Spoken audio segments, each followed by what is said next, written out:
ito yung ating gagamutin. Ayan, kung nakikita nyo to, hinihiga siya. Ayan.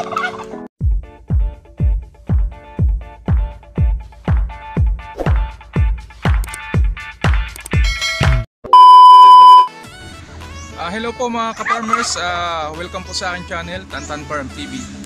Guys, kung nakikita nyo ito sa likuran ko, ito yung mga alaga nating pabo.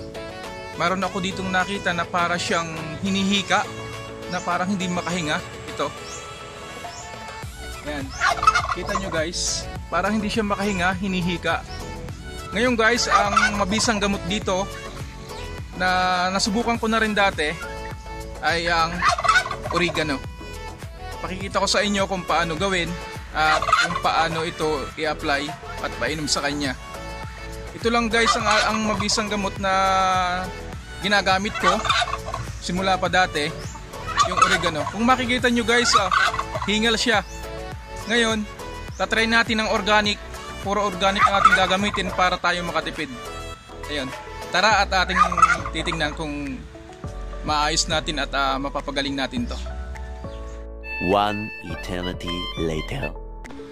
Ayan guys, ito yung ating mga pabo. Kung nakikita nyo guys yun, yung pabo na isang yan, talagang masama na yung kanyang pakiramdam. Para siyang hinihika na hindi mo maintindihan na parang may bara yung lalamunan niya. Ayan. Ngayon, ayan, ito yung ating gagamutin. Ayan, kung nakikita nyo to, hinihika siya. Ayan. A few inches later. Ito na guys ang mga oregano nating mga tanim dito sa ating paligid lang. Marami ditong mapapagkunan tayo ng oregano. Ayan. Ito yung ating gagawin na ating paiinom sa ating alagang pabo. Ayan.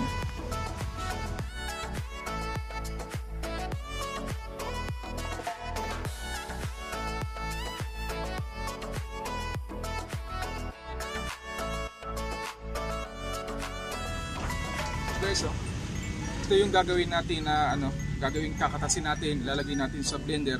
O kaya naman kung meron na yung pandukdok guys, yun, pwede rin yun. I-blender natin para madali. Pagkatapos kukunin natin yung pinakakatas niya. At iyon yung ating painom sa ating mga pabo na may sakit. No.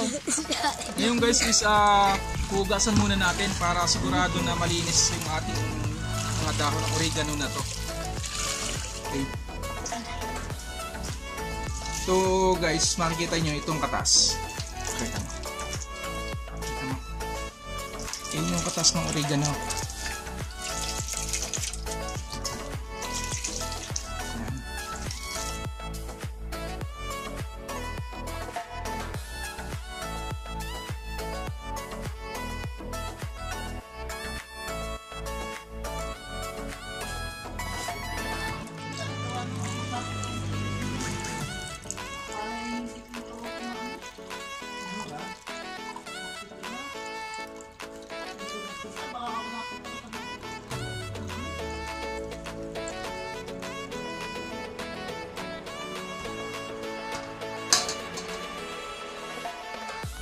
Guys, bali ito na yung yung katas ng oregano na gagamitin natin sa sa pagpapainom sa ating manok.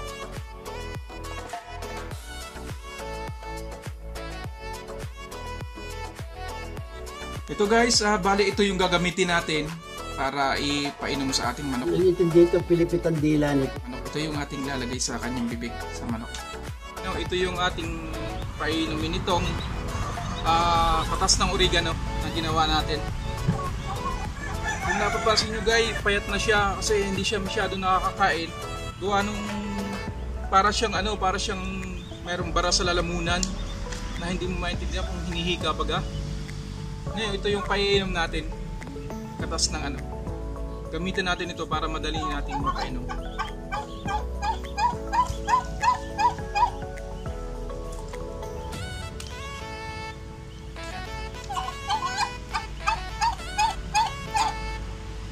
Mga guys, try nating 7 days gamutin.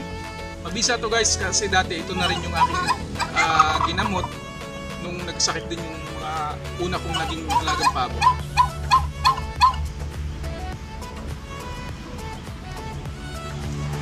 Yun lang guys, ito mabisang gamot sa ganung karamdaman ng ating mga pabo. Katas lang ng oregano, pigain lang nyo. Tapos ito, ilagay nyo sa bote. 7 days nyo magagamit yan. Mapapainom natin ng ating mga alaga. Yun lang guys, at salamat po sa inyong panonood. And happy farming po.